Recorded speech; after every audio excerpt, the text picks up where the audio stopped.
Shalom, jemaat yang dikasihi oleh Tuhan, jumpa lagi dalam GKM Menyapa. Saudara yang dikasihi Tuhan, siapa di antara kita dalam kehidupan ini tidak pernah mengalami yang namanya konflik dengan orang lain?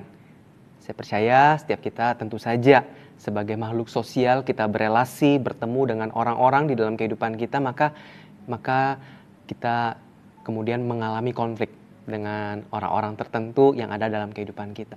Pada waktu kita berkonflik, umumnya bagaimana respon atau sikap kita? Saudara, saya melihat umumnya orang-orang termasuk saya juga itu bisa kemudian menyalahkan orang lain, menyalahkan situasi, menyalahkan keadaan. Saudara, itu yang kemudian menjadi kecenderungan daripada setiap kita. Saudara, waktu kita kemudian menyalahkan situasi kita kemudian mengalihkan bahwa sebenarnya ada tanggung jawab di dalam sebuah situasi itu yang kemudian membuat saya melakukan kesalahan.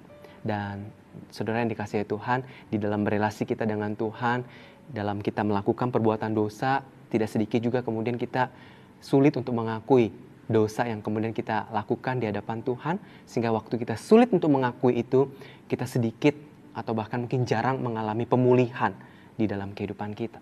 Oleh karena itu, apa yang perlu kita lakukan, saudara, kita perlu meninggalkan untuk mengalihkan perbuatan dosa kita, kemudian kita menyalahkan orang lain yang kemudian membuat kita berdosa, atau menyalahkan orang lain yang kemudian kenapa kita berbuat dosa. Kita perlu berhenti untuk menyalahkan orang lain, atau bahkan mungkin kita perlu juga berhenti untuk menyangkali bahwa dosa ini adalah dosa yang kita lakukan dan kemudian kita sangkal, oh bukan saya kok yang melakukan ini, ada si A yang kemudian mendorong saya, memaksa saya melakukannya, sehingga kita katakan, oh ini bukan karena saya.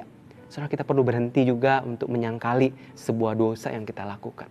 Dan kemudian yang ketiga yang perlu kita hindari adalah kita perlu menghindari untuk mengecilkan sebuah perbuatan dosa dengan mengatakan bahwa oh ini kuat hanya kecil, dosa kecil, tidak ada dampak kepada orang lain atau kepada diri saya sendiri. Saudara, dosa di hadapan Tuhan adalah dosa dan kekejian di hadapan Tuhan.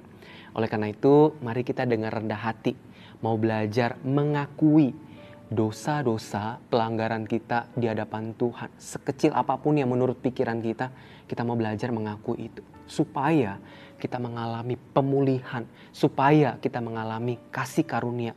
Karena orang-orang yang merasa diri benar, sulit untuk mengalami transformasi. Karena dia tidak butuh kasih karunia daripada Tuhan. Tapi sebaliknya, sebagai pengikut Kristus, mari kita mau belajar rendah hati. Seperti Pemazmur 62, ayat 6-9 mengatakan, berdiam diri di hadapan Allah saja, hai jiwaku, sebab dari Dialah harapanku. Hanya Dialah gunung batuku dan keselamatanku, kota bentengku. Aku tidak akan goyah.